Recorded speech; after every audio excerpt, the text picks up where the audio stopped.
Chances are you're a pretty busy person. Maybe you have a demanding job, perhaps you have some active children. Maybe you have the responsibility of caring for an aging parent, or an illness is really taking a lot of your energy. Maybe you're trying to balance school and work, or possibly you're a perfectionist, and the demands of perfectionism are really taking their toll on you. Now, we all know that busyness creates all sorts of problems. We get tired, we get stressed out, we become restless. We feel like many days our responsibilities are exceeding our resources. God didn't create us to have schedules and lives that are overcommitted and under-resourced.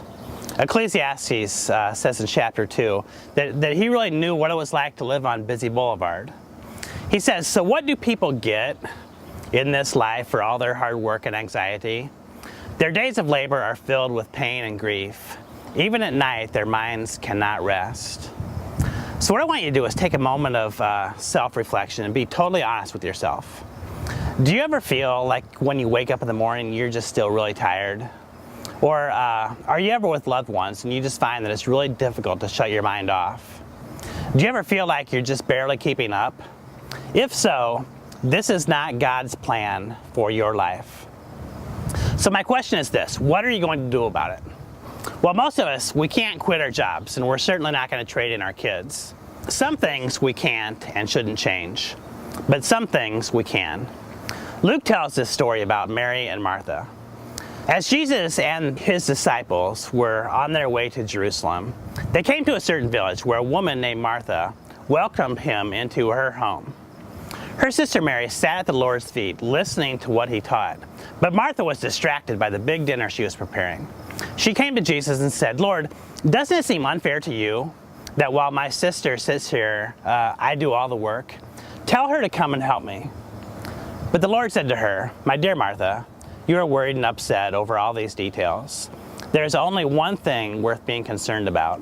Mary has discovered it, and it will not be taken away from her." So you know Jesus is teaching us something profound here. When I first read this, I sided with Martha. How can you not?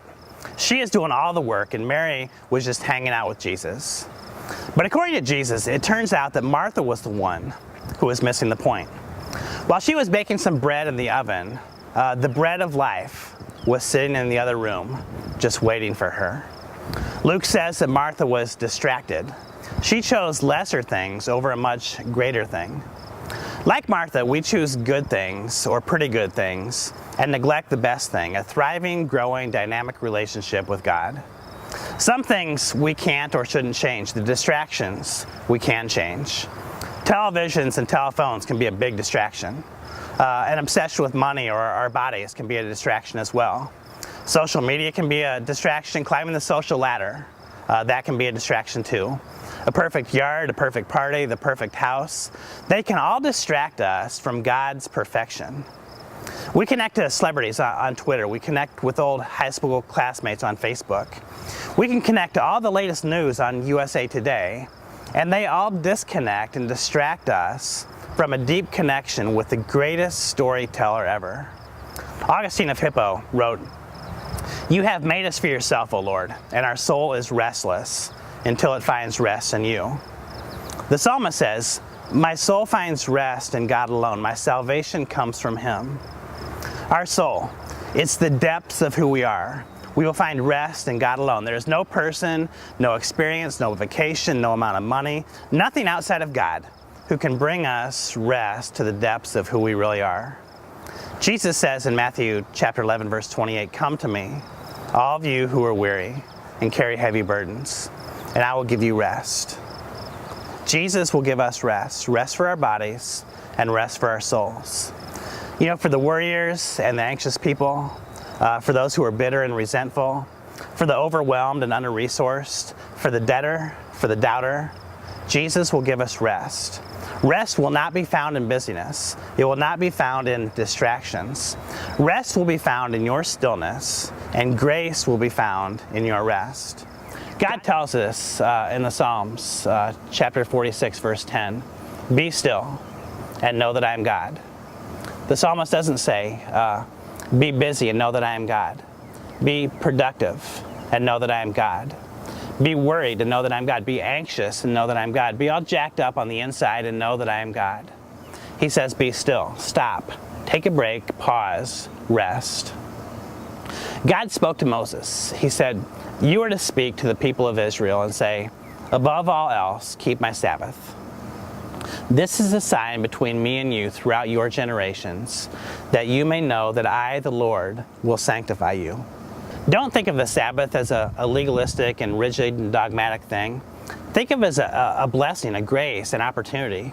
Sabbath is a time apart from the world, a time to set apart to connect to the Creator of the world.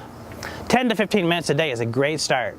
You know, take a chunk of a day each week, a week or two each year, and you may say, I don't have time. And I say, you don't have time not to be still before God. Do you really want to continue being restless and worn out and tired and burned out? Is 15 minutes of extra production every day really going to give you rest? You don't have time not to be still before God. And here's what God is going to do. You will be more rested, more equipped, more centered, more balanced, more focused. And it will look like this. You'll be able to do more in the next 23 hours and 45 minutes by connecting with God than you would have been able to do 24 hours without connecting to God. So take your fears and your failures. Take your distractions and your dismay. Take your wounds and your worries. Go to Jesus, be still, daily, weekly, and yearly. Experience God's healing, God's grace, and God's rest.